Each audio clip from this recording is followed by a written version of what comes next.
अस्सलाम वालेकुम। मेरा नाम है अदनान और मैं आप लोगों की भेजी गई हॉरर स्टोरीज को नरेट करता हूँ। अगर आप भी मुझसे अपनी स्टोरीज शेयर करना चाहते हैं तो लिखकर या वॉइस मैसेज के जरिए मुझसे अपनी स्टोरीज शेयर कर सकते हैं। मैं बेस्ट स्टोरी सेलेक्ट करके उस पर नरेट कर दूंगा। चलते हैं आज की स्टोरीज की तरफ। आज की स्टोरीज इंटरेस्टिंग होने वाली हैं। अगर आप डरते हैं तो मेरी आपसे रिक्वेस्ट है कि स्टोरीज को ना सुने, क्योंकि ये स्टोरीज बहुत ज़्यादा डरावनी होने वाली है। चलते हैं अपनी स्टोरीज की तरफ। स्टोरी शुरू करने से पहले आयतुल कुर्सी पढ़ लें, अपने आसपास सार बांध लें, क्योंकि जब हम इन मखलूक़ात का जिक्र कर रहे होते हैं तो सुना है कि ये चीज़ें हमारे बहुत करीब आने लगती और अपनी बातें सुनने लगती। आपको डर न लगे, आयतुल कुर्सी पढ़ लें। चलते हैं। अस्सलाम वालेकुम बेटा, कैसे हो? उम्मीद है आप खैरियत से होंगे। मैं मिसेस खान। आज मैंने अपनी कहानी सुनी है, मुझे बहुत अच्छा लगा। अल्लाह पाक आपको अपने हिफ्ज़-ओ-अमान में रखे और इसी तरह से तरक्की दे। आप भी मुझे अपनी दुआओं में याद रखिएगा। आज पहले मैं आपको अम्मी के घर की एक कहानी सुनाती हूँ, उसके बाद मैं आपको अपनी कहानी सुनाऊंगी। तो लोगों के दिलों में हमारे लिए, हमारे घर के लिए बहुत हसद और जलन थी।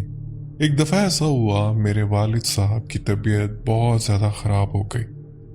तबीयत इतनी ज़्यादा ख़राब थी कि हमें इन्हें लेकर हॉस्पिटल जाना पड़ा। हमारी ईद हॉस्पिटल में ही गुजरी। अब्बू ऐसे तड़पते थे जैसे एक मछली तड़पती है। अब्बू जब कमरे में बैठे होते थे तो वो तड़पते तड़पते दरवाजे तक आ जाते थे। हमारा वो कमरा काफी बड़ा और पुराना था, तो इसलिए वो काफी मजबूत भी था और वो वहां से तड़पते हुए दरवाजे तक आते थे। खैर, हम कराची के हॉस्पिटल में ले गए और वहां पर इन्हें दाखिल करवाया। अब्बू के सारे टेस्ट वगैरह हो गए, मगर कोई बीमारी भी सामने नहीं आई। और अब्बू अपना सीना पकड़कर ऐसे कहते थे कि मेरा दिल कोई हाथों में मसल रहा। वहां पर कुछ दिन रहे और इसके बाद हमारे एक कजन थे, वो वहां से गुजरे हैं और इनकी तबीयत फिर से खराब हो गई। तो हमारे एक मुंह बोले चचा, अल्लाह पाक ने सेहत दे, ये उनका एहसान है कि उस टाइम उन्होंने एक बेटे की तरह हमारा साथ दिया। वो उनके पीछे भागे मगर वो जा चुके थे और अब्बू यहाँ पर फिर से तड़पने लगे। डॉक्टर आए, उन्होंने देखा, सब कुछ किया, क्योंकि बैंक के पैनल में थे तो पैसों का इतना ज्यादा मसला नहीं था। घर में छोटे मोटे वाकयात तो होते रहते थे, मगर मैं 2-3 बड़े वाकयात आपको बता रही हूँ। तो वहां पर एक काम करने वाली औरत थी जो कि हिंदू थी। उसने देखा और उसने मेरी बड़ी खाला को कहा कि आप इन्हें किसी को दिखाएं, इन पर किसी ने सिफिली इल्म किया, इसका कोई इलाज नहीं है सिवाय इसके कि इसकी काट की जाए। तो अम्मी ने कहा कि मैंने नहीं बोलूंगी, क्योंकि अब्बू थोड़े से शक्की भी थे। अम्मी ने कहा कि वो मेरे बात पर तो कभी भी यकीन नहीं करेंगे, तो बाजी आप खुद ही बोल दें। फिर खाला ने अब्बू को बताया तो अब्बू ने कहा कि दिखा दो मुझे। तो फिर वो औरत एक हिंदू के पास लेकर गई, अल्लाह उसके लिए भी जज़ाए खैर करे। तो फिर उसने एक मिट्टी के बर्तन में पानी डालकर अब्बू को दिखाया और कहा कि देखो और पहचानो। सब कुछ बाकायदा अब्बू को नजर आया कि उनके भतीजे ने हमारे घर के दरवाजे में आकर एक तावीज को दफनाया है। और इसके बाद वो चले गए। उन्होंने पूछा अब्बू से कि पहचान लिया? तो अब्बू ने कहा जी पहचान लिया। उस टाइम अब्बू को बहुत ज्यादा गुस्सा आया, मगर कुछ बोल नहीं सके थे, क्योंकि भतीजा था। हमारे अब्बू ददियाल वालों के खिलाफ कोई भी बात नहीं सुनते थे। हालांकि हमने सबसे ज्यादा दुख अपने ददियाल से ही पाया है। बहरहाल उसके बाद उन्होंने अब्बू से कहा कि एक बकरे की जरूरत होगी और इस तरह से और भी चीजें लगेंगी, आपको एक काला बकरा भी लाकर देना पड़ेगा, बाकी चीजें भी। खैर हमने वो चीजें दी और फिर इसने अब्बू का कार्ड किया। जब हमने खोद कर वो तावीज निकाला तो उसमें हमारी दादी का नाम लिखा था। हमारी दादी का नाम हमें पता नहीं था, क्योंकि अब्बू ने कभी जिक्र नहीं किया था। जब भी कभी पूछा तो अब्बू ने टाल दिया कि हमारे घर में औरतों के नाम नहीं लिए जाते। तो इस तरह जब वो निकला तो अब्बू को कुछ यकीन आ गया। काट करने के बाद उन्होंने हमारे घर में चारों तरफ कीलें ठोकी और इसके बाद जब तक वो रहा है हमें कोई भी परेशानी नहीं रही। हम लोग बिल्कुल ठीक हो गए। लेकिन जब घर की कंस्ट्रक्शन करने लगे तो वो कीलें निकल गई और वो सब कहाँ गया कुछ पता नहीं चला। उसके बाद हालात बहुत ज़्यादा ख़राब हो गए, इतने ख़राब कि मेरे वालिदैन की अलहदगी हो गई। मेरी वालदा की डेथ भी इसी सिफली अमल की वजह से हुई। उनके दिमाग की नसें फटी, वो अच्छी खासी थी, नमाज पढ़ के आई हैं, नहाने के लिए गई हैं और उसके बाद उनके दिमाग की नस फट गई। 3 दिन वो वेंटिलेटर पर रही।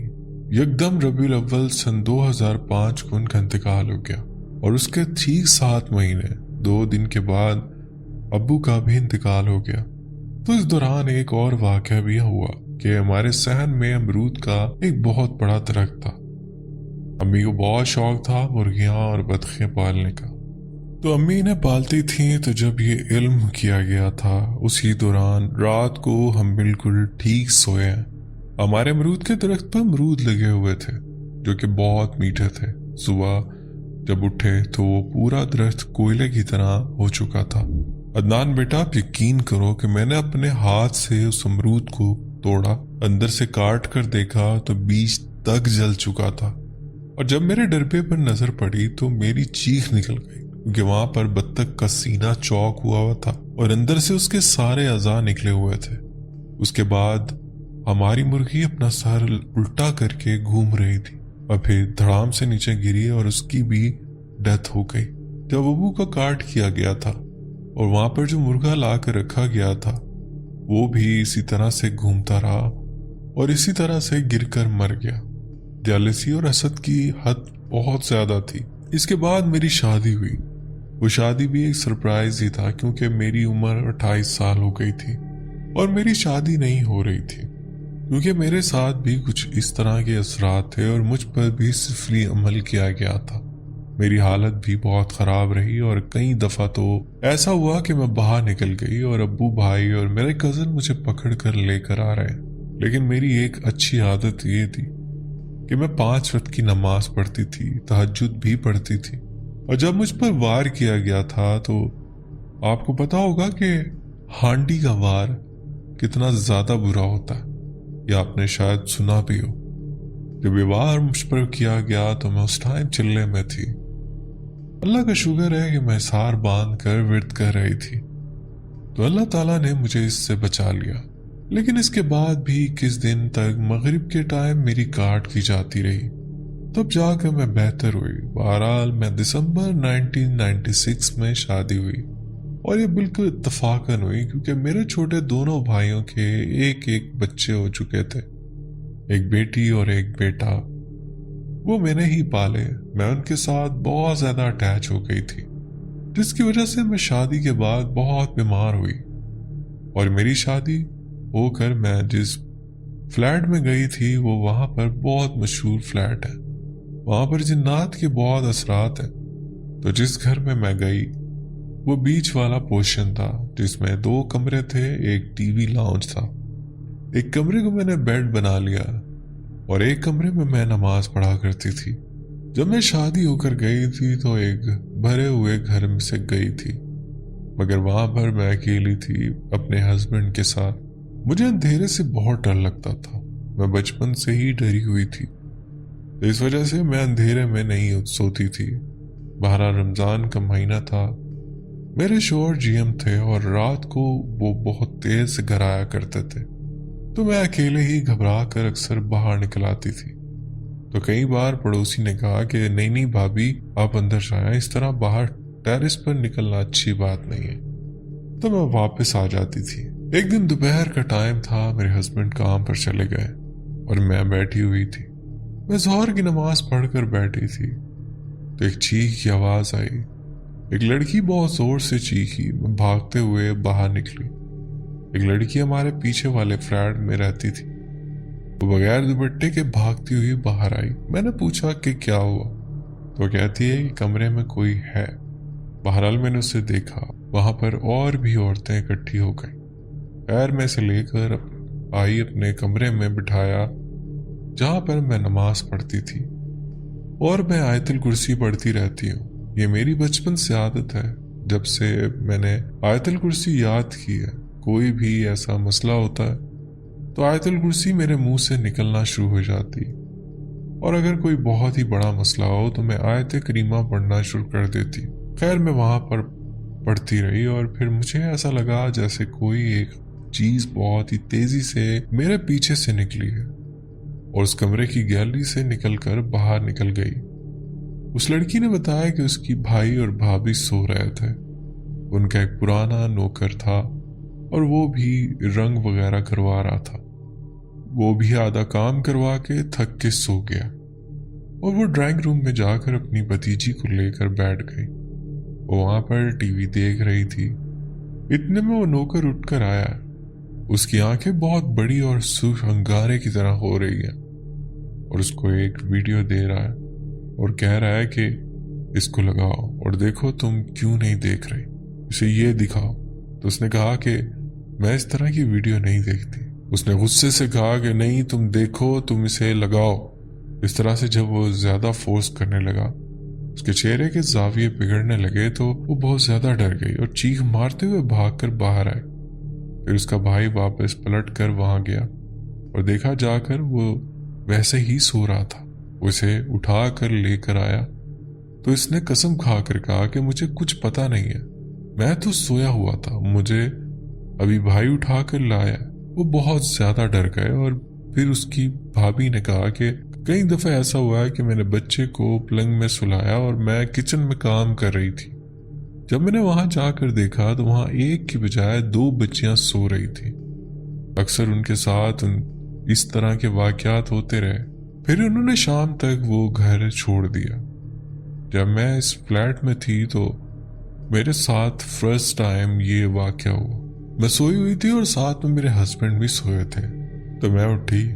मुझे रात को पानी पीने की आदत है, तो मैंने देखा कि 2 बच्चे उस कमरे से भागते हुए आए और आकर उन्होंने फ्रिज खोला। मैंने देखा कि मेरी फ्रिज में फ्रूट ही फ्रूट है, बड़े बड़े सेब, मगर उस टाइम मेरे फ्रिज में कुछ भी नहीं था। तो उन्होंने वो फ्रूट निकाला और फ्रिज बंद किया और इस कमरे में वापस चले गए। वो 6-7 साल के बच्चे होंगे। मैं बहुत हैरान हुई कि क्या ये हकीकत है या मैं ख्वाब देख रही। फिर मैंने देखा कि मेरे हस्बैंड थोड़ी देर के बाद उस कमरे से निकले। उन्होंने हाफ निक्कर पहनी हुई है, ब्लू कलर की, और हवाई चप्पल पहनी हुई। वो सीधा बावर्ची खाने में गए। उन्होंने गिलास लिया और गिलास में पानी डाला और जब मैं उन्हें आवाज देने लगी तो मैंने देखा कि वो तो सामने लेटे हुए हैं और सो रहे हैं। जब मैंने इन्हें देखा तो मैं समझ गई और मैं चुप कर गई। मैंने उन्हें टोका नहीं और इस तरह से मैंने कितनी दफा रात को इन लोगों को मूव करते हुए देखा। आते जाते हुए इस लड़की के वाक़े के 2-3 दिन बाद मैंने ख्वाब में देखा एक औरत है बुढ़िया सी और एक मर्द है बूढ़ा सा और इनके साथ 2 बच्चे हैं। वो गैलरी में खड़े हुए हैं क्योंकि वो फ्लैट दरमियान में था, तो गैलरी काफी बड़ी थी और गैलरी में गेट भी लगा हुआ था। वो वहां पर खड़े हैं और इनके साथ एक बहुत बड़ा कुत्ता है। मेरी वालदा खड़ी है और इस कुत्ते ने मेरी वालदा का हाथ अपने हाथ में लिया हुआ है और मैं चीख रही हूँ कि ये क्या हो रहा है, अम्मी को छोड़ो, उस कुत्ते को हटाओ यहाँ से। तो मुझे कह रहे हैं कि तुम हमारे मामलात के बीच में क्यों आती हो। मैंने कहा कि मैं आपके मामलात में नहीं आई। मैं जब से यहाँ आई हूँ मैंने ये कमरा साफ सुथरा कर दिया, गैलरी को भी साफ कर दिया। आप लोग यहाँ रहते हैं, मैंने आप लोगों को कभी मना नहीं किया, मगर आप मेरी वालदा को क्यों तकलीफ दे रहे हैं। उसने कहा कि उस दिन उस लड़की के साथ जो हो रहा था तुम हमारे बीच में आई थी। अगर तुम पढ़ ना रही होती तो हम उस लड़की के साथ बहुत कुछ कर लेते, लेकिन तुम्हारे पढ़ने की वजह से हमें डिस्टर्ब होना पड़ा और हमें यहाँ से भागना पड़ा। मैंने कहा कि आप देखें, आप उसके साथ जो भी कर रहे थे वो एक जवान लड़की और आप उसके साथ गलत कर रहे थे और मैं आपके बीच में नहीं आई। मैंने सिर्फ अपनी हिफाजत के लिए पढ़ना शुरू किया था ताकि मेरे साथ कोई मसला ना हो, क्योंकि मैं इस तरह के बहुत सारे मसालों से गुजर चुकी हूँ। मैंने उनसे कहा कि आप मेरी वालदा को छोड़ दें, इसमें मेरी वालदा का कोई कसूर नहीं है और आइंदा ना आप मुझे तंग करें और ना मैं आपको तंग करूंगी। बहरहाल उन्होंने मेरी वालदा को छोड़ दिया वार्निंग देकर और मैंने भी उन्हें वार्निंग दे दी। मगर इसके बाद हमारा उस फ्लैट में रहना मुश्किल हो गया। मुझे वहां पर बहुत ज्यादा बेचैनी होने लगी। तो वहां आसपास कोई घर नहीं था, तो हम लोग नर्सरी की तरफ चले गए। तो बस बेटा आसमान से गिरा खजूर में अटका वाली मिसाल हो गई। हमें एक सोसाइटी में घर मिला, उसमें 2 कमरे थे और उनका किचन छत पे था। नीचे माली मकान खुद रहते थे और एक कमरा गली की साइड पर खुला हुआ था। वो छोटा कमरा था, दूसरा कमरा काफी बड़ा था। वो बैक साइड पर था और उसकी बैक साइड पर टाउन का एरिया था। वहां पर बड़े बड़े बैंगलोज बने हुए थे। हमने एक तरह से अपना सारा सामान बड़े कमरे में रख दिया। छोटे कमरे में हम लोग रात को बस सोते थे। खाना हम ऊपर जाकर पकाते थे, मगर ऊपर का हिस्सा काफी भारी लगता था। जब मैं खाना पकाने के लिए ऊपर जाती थी तो मेरी एक छोटी बहन थी जिसे मैंने अपने साथ रख लिया था। हम दोनों ऊपर जाते थे और खाना वगैरह पका कर नीचे लाते थे। वो नीचे उस कमरे में बैठ कर खाते थे। तो वहां से मेरे हस्बैंड का ऑफिस नजदीक था। वो जल्दी घर आ जाते थे, उनके पास गाड़ी थी, वो आते थे तो हम लोग खाना वगैरह एक साथ खा लिया करते थे। इसी तरह से कुछ दिन गुजरे। जब हम लोग वहां पर सो रहे होते थे तो हमें एहसास होता था, या फिर दोपहर में भी आकर मैं दरवाज़ा बंद करके अंदर बैठी रहती थी, या फिर मैं अम्मी के घर वापस आ जाती थी। उस टाइम पर हमारे वालिदैन जिंदा थे, मैं अकेली होती थी। तो मुझे बाकायदा ऐसा लगता था कि जैसे कोई वॉशरूम में नहा रहा है। तो कई दफ़ा मुझे अपने ब्रश गीले लगे, मैं वो यूज़ नहीं करती थी। फिर मैं अपना ब्रश अपने कमरे में रखने लगी।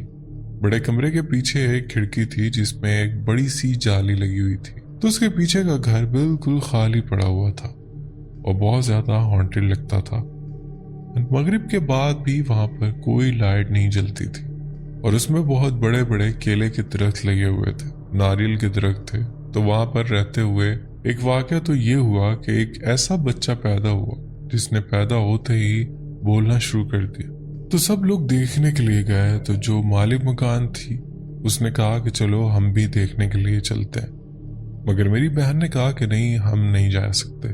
उसके बाद हमने वो घर भी छोड़ने का सोचा। एक दिन मैं, मेरे हस्बैंड और मेरे बहन और बच्चे, हम लोग नर्सरी की तरफ निकले ऐसे ही चहलकदमी करने के लिए। तो नर्सरी का जो बड़ा नाला है हमने वो क्रॉस किया। जब हम लोग वापस आए तो मेरी तबीयत बहुत ज्यादा खराब हो गई। मेरी तबीयत इतनी ज्यादा खराब हो गई कि मेरे हस्बैंड ने मुझे लाकर अम्मी के घर ड्रॉप किया। मैं वहां रही और वहां रहने के बाद मैंने खुद देखा एक औरत है जो बहुत अजीब हालत में, अंडरगारमेंट्स है बिल्कुल काली और उसके कर्ली बाल है जो बहुत बड़े बड़े हैं और वो मेरे पीछे है। मेरी आदत थी कि मैं पढ़ती पढ़ाती रहती थी, इसलिए मुझे थोड़ी सी बचत थी। उसने उस गंदे नाले से मुझ पर अटैक किया था। काफी लोगों को दिखाया, दम वगैरह हुआ, तो अल्लाह का शुक्र है मेरी उससे जान छूटी और फिर हमने वो घर छोड़ दिया और दोबारा फ्लैट में आ गए। तो जिस घर में हम लोग आए वो काफी हवादार कमरा था क्योंकि वो बिल्कुल टेरेस के सामने था। एक कमरे का घर था, वहां पर हवा बहुत लगती थी तो गर्मी का एहसास नहीं होता था। सिर्फ एक ही वाकया हुआ कि मेरे हस्बैंड एक दिन सो रहे थे तो वो सोते हुए बहुत जोर से अपनी टांगे किसी को मारने लगे। मैं भी हड़बड़ा कर उठी। मैंने उन्हें उठाया और उनसे पूछा कि क्या हुआ। तो उन्होंने मुझे उससे वही हुलिया बताया और कहा कि वो औरत मेरे सीने के ऊपर आकर बैठ गई है। मैंने उसे धक्का दिया। जब वो गिरी तो मैंने उसे लात मारना शुरू कर दी। फिर मैंने आयतल कुर्सी पढ़ी, चारों कुल पढ़े और चारों तरफ दम किया। मेरे हस्बैंड की जॉब भी शादी के 1 साल बाद खत्म हो गई थी। मेरे जेठ भी मुझे बहुत सपोर्ट करते थे। अल्लाह पाक इन्हें जन्नत नसीब करे। हमारे घर का किराया वगैरह वही देते थे। खर्चे का भी जब मसला होता था तो वो ही खर्चा कर देते थे। मेरे हस्बैंड बिल्कुल सीधे साधे बंदे थे। इन्हें आगे बढ़ने की, तरक्की करने की इस तरह की सोच बिल्कुल भी नहीं आती थी। मैं खुद कारीगरों से कपड़े डिजाइन करवाती थी और फिर आगे नई मार्केट में देती थी। लेकिन फिर किसी ने मेरे साथ ऐसा किया कि मैं बिल्कुल ही बिस्तर के साथ लग गई। उस दौरान मेरे 2 अबॉर्शन भी हो चुके थे और उसने मुझे अंदर से और ज्यादा निचोड़ दिया और मेरी हालत ऐसी हो गई मैं उठ के बैठ भी नहीं सकती थी। उस टाइम मेरे बच्चे 8 साल की थी। एक दिन मैं उठी तो उसने मुझे नाश्ता बना कर दिया। मैं रो पड़ी। मैंने पूछा कि ये नाश्ता किसने बनाया? उसने कहा कि मम्मा ने बनाया है। बहरहाल ये उससे कुछ अरसा पहले की बात है कि मैं बिस्तर पे पड़ी रहती थी और मेरे हस्बैंड चले जाते थे, तो मैं पलंग पर टेक लगा कर लेटी हुई थी। दोपहर का टाइम था और उस टाइम थोड़ा सन्नाटा भी हो जाता था कि बच्चे स्कूल से आ जाते थे और अपने अपने घरों में होते थे। तो मुझे एक चीख की आवाज आई कि जैसे किसी ने एक औरत को बहुत बुरी तरह से मारा या कत्ल किया हो। तो मैं डर गई। मैंने कहा पता नहीं ये कैसी चीख की आवाज है। मुझे दोबारा वो आवाज आई। मैं आहिस्ता आहिस्ता उठी और मैंने जाकर देखा हर तरफ सन्नाटा था। मैं दोबारा जाकर लेट गई। मुझे लगा मेरा वहम है। और फिर अक्सर रात को ऐसा होता कि 1:30-2 बजे के बाद खाना पकने की खुशबू आती थी। बर्तनों की आवाज, बच्चों की आवाजें, औरतों की बातें करने की आवाजें। ऐसा लगता था जैसे किसी के घर में कोई तकरीब है। हम लोग 2nd फ्लोर पर थे। मैं बहुत परेशान होती थी कि या अल्लाह ये कौन लोग हैं जो इतनी रात को ये सब करते हैं। 1-2 दिन तक मैंने गौर किया। फिर एक दिन मुझे ऐसे लगा जैसे कि बारात आई है और किसी की शादी हो रही। पहले तो मैंने सोचा कि शायद किसी की हो रही होगी। तो फिर मैंने रात के 2:30 बजे आकर गैलरी में चेक किया।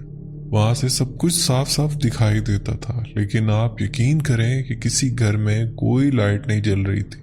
किसी घर के आगे कोई टेंट नहीं लगा हुआ था, मगर आवाज ऐसी आ रही थी जैसे बहुत करीब ये सब कुछ हो रहा है। जब मैं देखने के लिए गई तो वो आवाजें खामोश हो गई। फिर मैं अंदर आकर लेट गई। मेरे हस्बैंड बिल्कुल बेखबर सो रहे थे। और फिर एक दिन मुझे ऐसा लगा जैसे कि 2-4 आदमी बातें करते हुए फ्लैट के नीचे से गुजर रहे हैं। बैक साइड पे सड़क थी। मैंने गौर से सुना और सोचा कि ये कौन सी जुबान बोल रहे हैं। पाकिस्तान में बोली जाने वाली तमाम जुबानों का मुझे पता है और कुछ मैं समझती भी हूँ, कुछ मैं बोल भी सकती हूँ, लेकिन इनमें से ये मुझे कोई भी नहीं लग रही थी। न अरबी, न उर्दू, न सिंधी, न बलोची, न पठानी, वो फारसी तक नहीं थी। मैं काफ़ी देर तक वो आवाज़ें सुनती रही और फिर तकरीबन रोज़ ही ऐसा होने लगा। रात के 2-2:30 बजे इस तरह की आवाज़ें आती। मैं जाकर देखती भी थी, मगर वहाँ पर कोई भी नहीं होता। ना ही उस टाइम पर कोई गुजर रहा होता था। अब तो काफ़ी रश लगता रहता है, लोग आ रहे होते हैं, जा रहे होते हैं, मगर उस टाइम पर इतने ज़्यादा लोग का रश नहीं होता था। ये आज से 15-20 साल पहले की बात है। मेरी हालत बहुत बुरी हो गई थी। मैं बिल्कुल बिस्तर के साथ लग गई थी। मैं उठ के बैठ नहीं सकती थी। पड़ोसी मुझे देखते थे तो उठाकर बिठाते थे और फिर कुछ पड़ोसी मुझे एक मौलाना साहब के पास लेकर जाते हैं। वो मौलाना मुझे देखते ही कहते हैं कि बेटा आप अभी तक जिंदा कैसे हो? मैं मुस्कुराती हूँ। वो कहते हैं कि आपको तो 15 साल पहले मर जाना चाहिए था। मैंने कहा जिसे अल्लाह ना मारे उसे कोई नहीं मार सकता। उन्होंने कहा कि आपके साथ क्या ही ऐसा किया गया है, आपके पीछे मौक्किल छोड़े गए जो आपको मार दें, आपकी नसें खत्म हो चुकी हैं। मैंने कहा कि मेरे रब ने मुझे जिंदा रखा हुआ है, कोई मुझे कैसे मारेगा? मुझे कोई नहीं मार सकता। हाँ, कोई इंसान मुझे तकलीफ दे सकता है, अजियत दे सकता है। मैंने उस जिन को जिसे मेरे पीछे छोड़ा गया था खुद भी देखा है। मेरे साथ बचपन से एक अच्छी चीज थी, मगर वो चली गई तो उस बुरी चीज ने मुझ पर हमला करना शुरू कर दिया। इसके बाद हम लोग 4th फ्लोर पर चले गए। हमें जब वो घर मिला तो बाद में पता चला उस घर में माली मकान की डेड बॉडी 3 दिन तक पड़ी रही थी और फिर उसे वहां से निकाला गया। मैं वहां पर लेटी हुई थी। अभी हमने पूरी तरह से सामान खोला भी नहीं था। मेरी तबीयत भी ठीक नहीं थी। ये रमजान से 3 दिन पहले की बात है। तो मुझे ऐसा लगा किसी ने मेरी कमर से मेरे पेट की तरफ हाथ बढ़ाया और मुझे दबोच लिया। ये दिन का टाइम था, रात भी नहीं थी। और जब मैंने देखा तो वो बिल्कुल काले से हाथ थे। मैं अभी भी बता रही हूँ तो मेरे रोंगटे खड़े हो रहे हैं। उसकी 1-1 इंच के सफेद रंग के नाखून थे। और फिर मुझे पीछे से आवाज आती है कि अब बताओ, अब तुम्हें कौन बचाएगा? मैंने कहा कि मेरा रब। मैं आयतुल कुर्सी पढ़ने की कोशिश कर रही थी, मगर मेरी जुबान खुल नहीं रही थी। मैं खुद को छुड़वाने की कोशिश कर रही थी, मगर वो चीज़ बहुत ही ताकतवर थी। जब मैं खुद को नहीं छुड़वा पाई तो मैंने उसके हाथ पर जोर से काटा, मगर उसके बाद मुझे इतनी कराहियत महसूस हुई कि मैं आपको बता नहीं सकती, क्योंकि उसके हाथ में हड्डी नहीं थी, वो बिल्कुल जेली जैसा था। और जब वो मेरे मुंह पे लगा तो उसके हाथ की गिरफ्त ढीली हुई और मेरी जुबान खुली तो मैंने ऊंचा ऊंचा आयतल कुर्सी पढ़ना शुरू किया और उसके बाद वो चीज़ वहां से चली गई। आप यकीन करो कि 3-4 दिन तक मेरे मुंह में वही कराहियत रही। कुल्ली करने और मुंह धोने के बावजूद मैं रमज़ान का महीना था, मगर ना तो मैं रोज़ा रख सकती थी बीमारी की वजह से और ना ही नमाज पढ़ सकती थी। तो मैं बैठ कर रोती रहती थी कि या अल्लाह, क्या वो दिन भी आएगा जब मैं अपनी नमाजें और रोज़े पूरे करूंगी। वो दोपहर का वक्त था और टीवी पर तबरकात दिखा रहे थे। मैं रोते रोते वहीं सो गई और फिर मैंने ख्वाब में देखा कि मैं उन तबरकात को खुद देख रही हूँ। हज़रत अली की तलवार है, सबकी चादर है। आपको बताती चलूँ, मेरे साथ बचपन से ही एक आवाज़ है। अगर मैं पूछती हूँ कि ये क्या है तो वो बताती हैं कि ये चीज़ है। अब वो आवाज़ नहीं आती, मगर उस टाइम पर थी। फिर मैंने ख्वाब में देखा कि नूर की रोशनी में कोई वजूद चला आ रहा है। मैंने पूछा कि ये कौन, यानी कि मुझे वो गर्दन तक नज़र आया, लेकिन ऊपर मुझे चेहरा नज़र नहीं आया। तो उस आवाज़ ने मुझे बताया कि ये आप सल्लल्लाहु अलैहि वसल्लम। मैंने कहा कि अच्छा। उस टाइम मेरी आंखों से आंसू बह रहे थे और मैं इन्हें देख रही थी। शायद यही वजूहात हैं कि मैं आज तक बची हुई हूँ। और उसके बाद हम लोग एक सेक्टर में चले गए और वो 5 कमरों का घर था। वो मेरे जेठ के साले का घर था जो उन्होंने वक्ती तौर पर हमें दिया था। हम वहाँ पर 6-7 महीने रहे और फिर हम वापस यहीं आ गए थे। तो मेरी बच्ची वहाँ भाग रही होती थी। उस टाइम वो 5-6 साल की थी। जब मैं उससे पूछती थी कि बेटा किसके साथ खेल रही हो, तो वो कहती थी कि मम्मा ये लड़का है, मैं इसके साथ खेल रही हूँ। मैंने कहा कि कौन सा लड़का, और जब मैं जाकर देखती तो उस धूल मट्टी में सिर्फ मेरी बच्ची के पैरों के निशान नहीं होते थे, बल्कि किसी और के पैरों के निशान भी होते थे। मैं परेशान हुई और अपनी अम्मी से कहा कि अम्मी आप इसे यहाँ से लेकर जाओ, मुझे यहाँ पर बहुत डर लग रहा है। वो भी चली गई और मेरी छोटी बहन भी अम्मी के तरफ चली गई और मैं वहाँ पर बिल्कुल अकेली हो गई। इतने बड़े घर में जिसमें दोनों ड्राइंग रूम्स को एक करके बनाया गया था, 2 कमरे उस साइड पे और 2 इस साइड पे। मेरे हस्बैंड, मेरी भाई और मेरे कजन काम के सिलसिले में रात को चले जाते थे, तो मैं अकेली रोड साइड वाली गैलरी की तरफ बैठी रहती थी। एक दिन मैं ऐसे ही बैठी हुई थी कि ये लोग अभी तक नहीं आए। देखा कि सामने कचरा पड़ा हुआ है और उसमें 2 बिल्लियां आपस में लड़ रही हैं, एक दूसरे को उछल उछल कर मार रही। मैं मुसलसल आयतुल कुर्सी पढ़ती रही और हैरान होकर उन्हें देख रही थी। वहां पर कोई भी नहीं था, बस सन्नाटा था। मैं परेशान हो गई और कहा कि या अल्लाह, ये क्या चीज़ है। वहां पर बैठे बैठे सुबह के 4:30 हो गए और फजर की अजान शुरू हो गई। उसके बाद वो दोनों बिल्लियां वहां पर गायब हो गई और फिर मैंने अपने शौहर की गाड़ी को आते हुए देखा। जब वो आए तो हमारी लड़ाई शुरू हो गई और ये लड़ाई हमारी शादी के दूसरे दिन के बाद ही शुरू हो गई थी। हम लोग नॉर्मल मियाँ बीवी की तरह नहीं रह पा रहे थे। और फिर अगले दिन मैं गुस्से में अपने मामूजाद भाई की तरफ चली गई। उन्होंने मुझे कहा कि मैं तुम्हें आज़ाद कर दूंगा। तो मैंने कहा ठीक है, आप करें मुझे आज़ाद, पहले आपको मारूंगी और फिर खुद को। मैंने अपने जेठ के सामने उनको बस थोड़ा सा डरा दिया, क्योंकि वो डरते भी थे। मैंने ये सारी बात अपने जेठ के सामने कही तो उन्होंने मेरे हस्बैंड को डांटा कि जो भी हो जाए तुम्हें इस तरह के अल्फाज नहीं बोलने चाहिए, गलती तुम्हारी है, ऊपर से तुमने ये अल्फाज भी बोले। अक्सर हमारी लड़ाइयाँ हो जाती थी, हम छोटी छोटी बात पर भड़क जाते थे। उनको मुझसे हमदर्दी भी होती थी कि ये बीमार है। तो मेरे हस्बैंड ने बताया कि कुछ जानने वाले थे, अपनी बेटी का रिश्ता उनके साथ करना चाहते थे, मगर वहाँ नहीं हो सका। उन्होंने भी उन पर कुछ करवाया हुआ था। तो मेहंदी वाली रात ही इन्होंने मेरे साथ कुछ किया था ताकि मियाँ बीवी में मोहब्बत ना और मुझे छोड़ दे।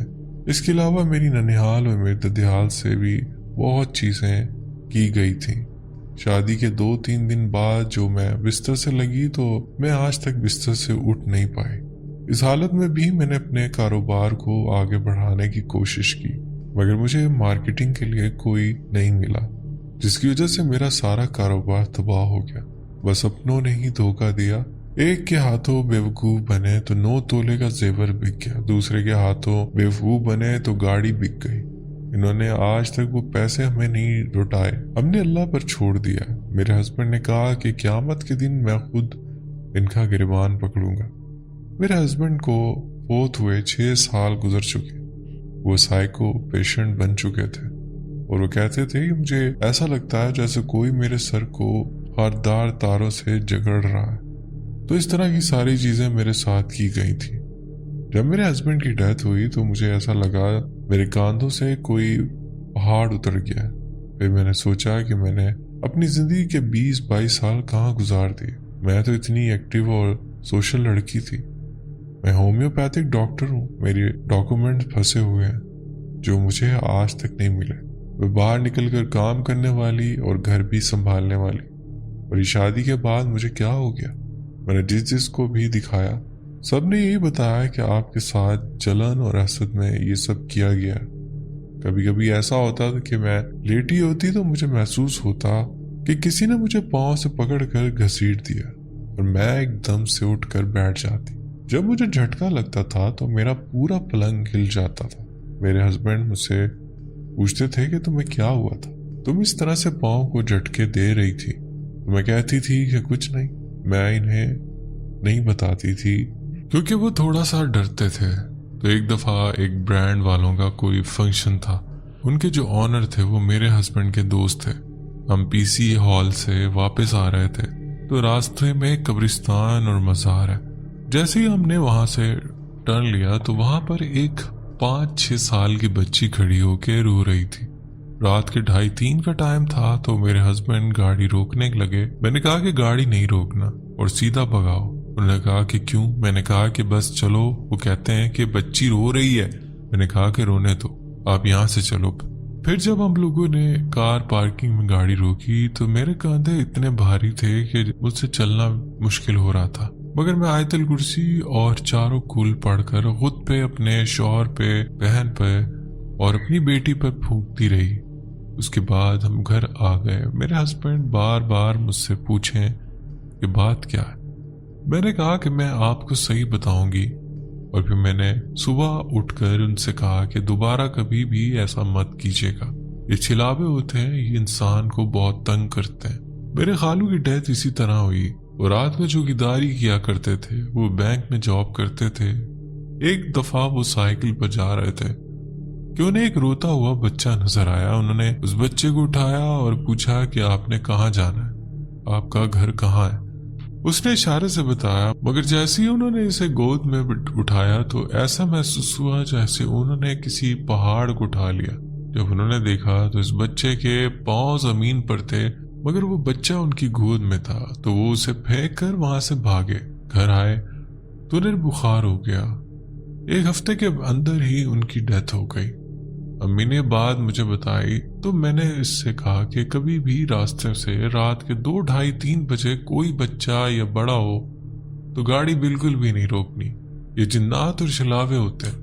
آج بھی میں جس کمرے میں رہ رہی ہوں اس میں نیگیٹو چیز ہے جو مجھے محسوس ہوتی ہیں۔ پہلے میری بیٹی میرے ساتھ رہ رہی تھی، مگر ان کی بھی کچھ مجبوریاں ہیں۔ دعا کریں کہ اللہ انہیں اچھا مستقبل عطا فرمائے۔ میرے داماد باہر صحن میں سوتے تھے تو اس کے آنے سے آدھا گھنٹہ پہلے کوئی آتا اور بستر کو جھاڑتا تو میں نام لے کر پکارتی اور پوچھتی کہ کیا تم ہو، لیکن آگے سے کوئی جواب نہیں آتا۔ اور پھر ٹھیک اس کے آدھے پونے گھنٹے بعد وہ آتا، وہ بستر جھاڑتا۔ میں پوچھتی کہ بیٹا تم ہو؟ تو وہ کہتا کہ جی مما میں ہوں، ابھی میں اکیلی سوتی ہوں، وہ لوگ دوسرے گھر میں شفٹ ہو گئے۔